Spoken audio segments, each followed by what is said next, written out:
They didn't whisper anymore, but I could hear them running around the tent. It wasn't like the previous night when they were walking. They were for sure running now. To make things worse, while they were running, they started to laugh uncontrollably. These high-pitched laughs were the worst thing I've ever heard. It was like they were cackling. During the laughing, one of the voices got much deeper and louder, and she shouted, "Come outside now." With the loud voices and all the activity outside the tent, Katie was now awake. She instantly panicked and wanted to know what was going on. I can't imagine how disoriented she must have been, waking up to screaming and laughing outside the tent. I didn't even have a few seconds to explain to her what was going on, because these women outside started messing with the tent, almost like they kept leaning into the sides of it. Then they would try pulling the tent, and somehow they'd actually move us a little bit. During all this chaos, the women outside continued to laugh. I have to admit, I had no idea what to do. This was way beyond anything I'd ever dealt with. I was scared, and I could tell Katie was horrified. Then, in an instant, we heard several footsteps running away. I could hear the footsteps running further into the woods. It was quiet again. For 30 minutes, Katie and I just stared at each other. We didn't say one word. Neither one of us had any idea what just happened, or how to deal with it. After the 30 minutes had passed with no other sounds, I decided I was going to unzip the tent a little bit and just see if we were alone. I slowly unzipped the tent while Katie squeezed the life out of my arm. Standing about 20 feet from the tent was an image that will be burned into my head for my entire life. It was a young woman who looked like she was in her 20s. She was staring right at me, smiling, almost like she was waiting for me to unzip the tent. She had a white dress on, which is crazy because we were in the woods in the middle of the night. She waved at me. I zipped the tent up and sat there speechless. Katie looked over my shoulder when I had the tent unzipped, and she saw the woman as well. Her reaction was the same as mine. For the rest of the night, we sat and held each other. At any moment, we expected that woman to charge the tent. However, nothing happened. At dawn, I slowly unzipped the tent again. She wasn't there anymore. Just like the previous morning, there were rocks scattered all across the camp in strange formations. There were also sticks tied together that made weird symbols. Symbols I didn't recognize, and neither did Kate. Trust me, I know how this sounds, and I can't believe it either. It sounds like something out of a nightmare. We packed up our stuff, made sure to leave all the rocks and sticks there, and we darted out of those woods. We nearly sprinted instead of jogging. It took less than a day for us to make it back to our car. We drove back to our apartment practically in silence. I told her that as soon as I get home, I'm writing the story and sharing it.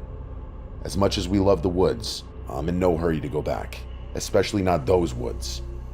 I guess the logical answer still is that someone was just messing with us. I don't know why anyone would go through that much effort for a joke. It seems insane. Any other conclusion I come to makes me question everything I know. This felt sinister. I mean, how the hell did she know my name? I hope we can move past this. It makes me think maybe monsters really do exist.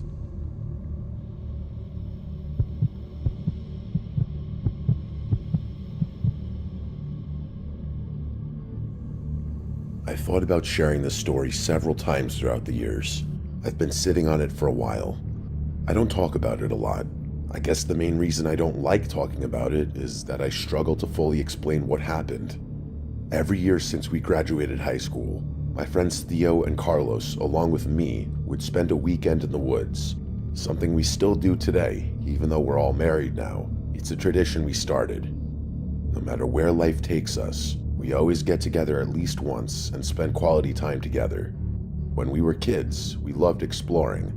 We'd trek the woods in town where we grew up. One thing we were obsessed with was caves. We found a cave while we were walking through the woods when we were 16. As we got older, we would go further out into the woods searching for caves. That was our thing. Over the years, I think we've only found 3 or 4 caves. As we got older, our trips were more for friendship than exploring.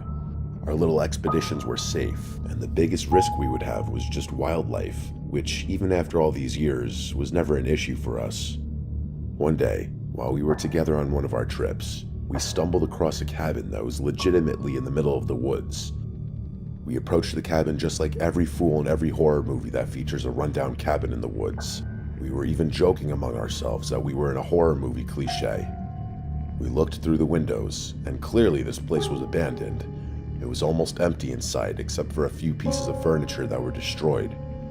Carlos wanted to go inside the cabin and check it out, and we didn't disagree. Going inside the cabin may seem like a hell no moment for some, but honestly, it's not that weird. We've seen some crazy things in the woods over the years. For example, one time we found this huge clearing in the woods that had a creepy makeshift village. It had all these small huts, and it was filled with giant mounds of debris and trash everywhere. It was scary at first. We found out after that it was once living quarters for residents of a traveling circus that was in the area for a while, way back in the day. So needless to say, there is weird stuff in the woods. A clearly abandoned cabin is far from something that would send me running. It's just more unexpected than anything else. We loved it when we would find something weird like this. Getting to the bottom of whatever we found was something we all looked forward to. As we walked inside the cabin, I had already started to ask myself questions. First, why was there a cabin so far out in the woods? I should mention that it's a stretch to refer to this as a cabin. It was like a large shed just built with wood. I feel like it's just easier to call it a cabin. The whole building was one room. There was no plumbing, no electricity, and no roads that led to or from it. It felt like the air was dry in there, almost hard to breathe. Carlos started to pick through some of the pieces of the broken furniture to see if anything was salvageable, but it wasn't.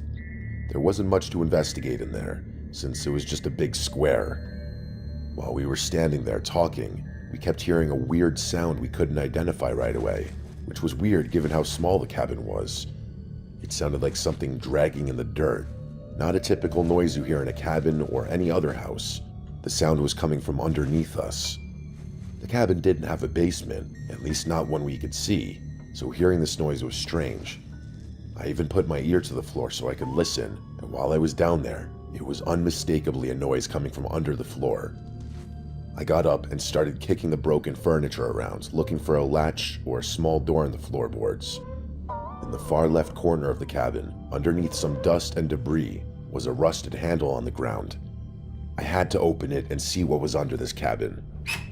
I lifted the door, and the odor coming from the dark underneath the cabin almost made me throw up. It just reminded me of rotten meat. I grabbed a bandana from my backpack and wrapped it around my nose. It didn't fix the issue, but it made it slightly more manageable. Before descending the ladder, I tried looking around to see if I could see what was making the noise. It was too dark to see anything, but the noise was louder, and I could say with 100% certainty that the noise was for sure coming from down there. As I went down the ladder, the first thing I noticed was how unnaturally cold it was down there. It was like that cold feeling of being in a basement, but way worse. I used my flashlight and looked around the dark room. The ground was stones, and the only other thing I could see was two giant structural beams on each side of the room. Carlos and Theo asked if I saw what was making the noise, and before I told them no, I got a different answer. Limping from behind one of the structural beams was a normal-looking guy. He had a green t-shirt with a pair of jeans. He was clean-shaven with dark hair that was on the messy side. As soon as he limped past the beam, I yelped. It startled me so bad that I couldn't even scream properly. But the man didn't acknowledge me at all. He just kept limping from the left side of the room to the right side. He was dragging his right foot on the ground. That was the sound we heard before finding the dark room. The man didn't seem well, even though he wasn't that old. Not only was he limping and dragging his foot, but he was also breathing heavily. I shouted to the man, asking if he was okay. I could hear Carlos yelling at me to shut up and leave him alone. Theo came halfway down the ladder, saw the man limping, and went right back up. I don't blame him. After I shouted a few times, asking if he was okay, he still didn't even acknowledge my existence. I moved a little closer to him, and I noticed that he was mumbling something under his breath. Whatever he was saying, it was clearly not English, although I'm not a linguistics expert. I was a few feet away from the man, and he stopped limping and stood completely still. He turned just his head to look at me.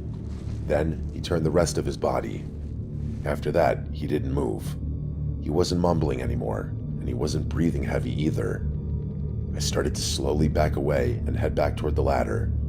The entire time, he didn't move a muscle, I grabbed the ladder, and when I did, the man took a step toward me. Just one single step, and then he stopped again.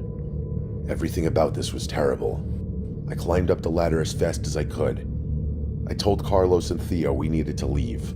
Whoever was down there was not well, and I was pretty sure he could have been dangerous. We looked down the ladder one last time, and standing at the base of the ladder, staring directly up at us, was the man. He wasn't moving, but he did have one hand on the ladder like he was thinking about climbing up. I'll never forget those horrible, lifeless eyes staring directly at us. We all ran out of the cabin. We just kept running. I remember thinking maybe this guy was in trouble and we just left him, but that thought didn't really last long. I can't articulate and explain why this felt wrong, but it just did. We got out of the woods and decided to report the cabin and the man to the local authorities, just in case he was in some kind of trouble. From what I was told, they did investigate the cabin, but they didn't find anybody down in the dark room, or any evidence that would suggest somebody living in that cabin. They even looked at missing person reports to see if anybody was potentially missing, but nobody matched this man's description. Even the police couldn't fully explain why this cabin was all the way out in the woods. I have no idea what we stumbled across that afternoon. It seems like a mistake. Maybe we're the bad guys for breaking into that guy's cabin, although I don't think that's accurate. As much as I would love to know what that man's true intentions were, I'm happy we made it out in time to not find out if they were bad. My gut tells me we came across something evil, but my brain tells me that can't be true. We still get together every year to hike, but we're even more careful now. I promise you this, if we ever stumble across another cabin in the middle of the woods, I'm gonna run as fast as I can in the opposite direction so I never experience anything like this again.